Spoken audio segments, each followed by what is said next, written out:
إذا فاجأ الزوج زوجته هو يعلمها أنها تزني مع رجل غير زوجها، هو زوجها.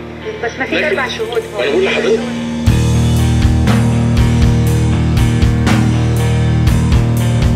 له علاج برضه، إن هو الزوج يحل محل ال4 شهود، له أن يقسم 4 مرات، بس إذا كان صادقا. هذه واحدة. الأبعد مدى بقى هنا عدم المساواة اللي بيتكلموا عليه، يتهيألي ملوش مبرر. ليه؟ لأن لازم علشان الراجل ده يتعافى وتهبط العقوبة من القتل إلى جنحة، لازم تكون ساعة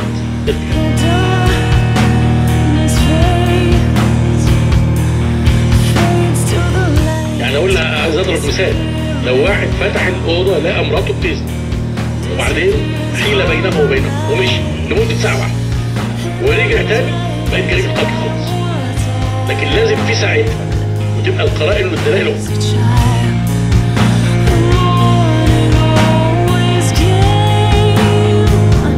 الكلام ده غير متاح للزوجة. ليه؟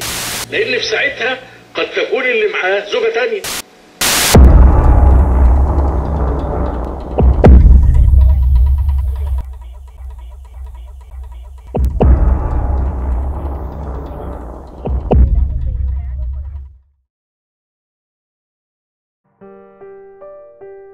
Ten years ago, a Muslim woman was killed by her husband because he declared she had been unfaithful. She was stabbed in the neck 19 times. Her husband was convicted of first-degree murder and tried to weasel out of the accusation by claiming that he was merely protecting his family's honor. According to the Muslim beliefs, a man has the legal right to kill his wife if he finds her committing the act of adultery. The accused, Mr. Humaid, appealed based on the fact that Section 2A of the Charter stated that he was free to exerce whichever religion he desired.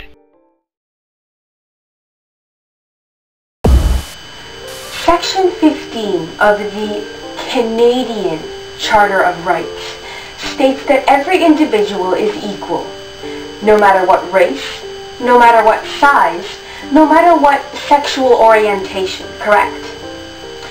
Therefore, based on this, how can this man state that in Canada, women are inferior to men, and therefore not applicable to the criminal code when it consists of murder? Luckily, the Ontario Court of Appeal rejected his appeal, and he was sentenced to 21 years in jail. And that case was merely one out of many. This next case happened not too long ago, actually, on July 24th, 2009. Many months ago, Shafi's first wife and 3 daughters were found dead in a car, submerged in the Rideau Canal.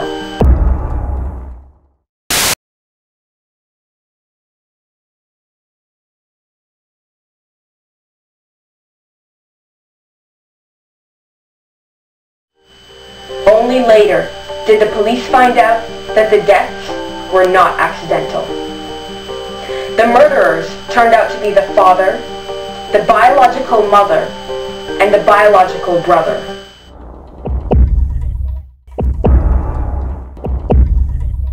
Yet another honor killing.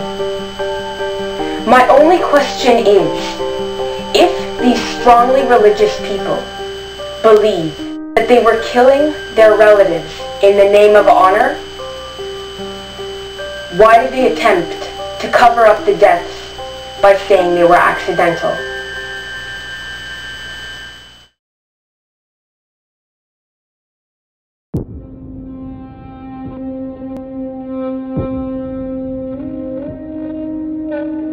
The investigators later on found out that the reason the 4 women were murdered was because they were slowly but surely turning away from the Muslim religion. It was revealed during the investigation that youth protection officials had been called to the Shafi home at least 3 times in the last 2 years to intervene. For example, the father was said to have disapproved of the eldest daughter's relationship with a boy who was not of Afghan background but was possibly of Pakistani origin. The eldest daughter, Zainab, is the one who primarily begun to turn away from the Muslim religion, and it is believed that the 2 younger sisters, Sahar and Greedy, wished to follow in her footsteps. The reason Rona, Shafi's first wife, was also in the car when it was driven off into the Rideau Canal is still unknown.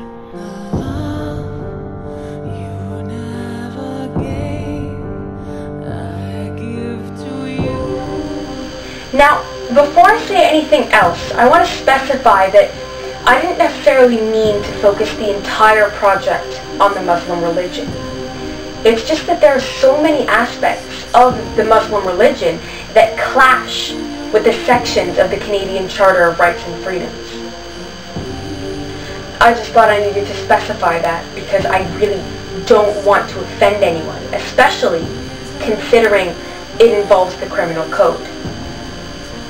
That being said, Canada today is a multicultural society. Everybody knows that.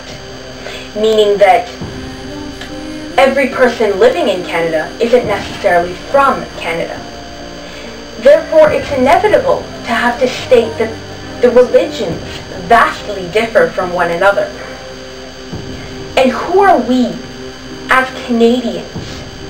Who are we to say that once a foreigner of a different religion, Muslim, for example, who are we to say that when they cross the border, they're to be stripped of everything they were raised in, of their beliefs, of their values?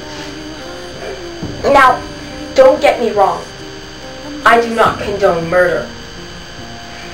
I don't believe any civilian should ever hold another human being's life in their hands, especially if it's for a personal reason. And yet, despite the fact that we think it's wrong, they believe otherwise. Yes, it's our country. But in order to establish the Canadian dream, we need to find a middle ground for every individual, correct?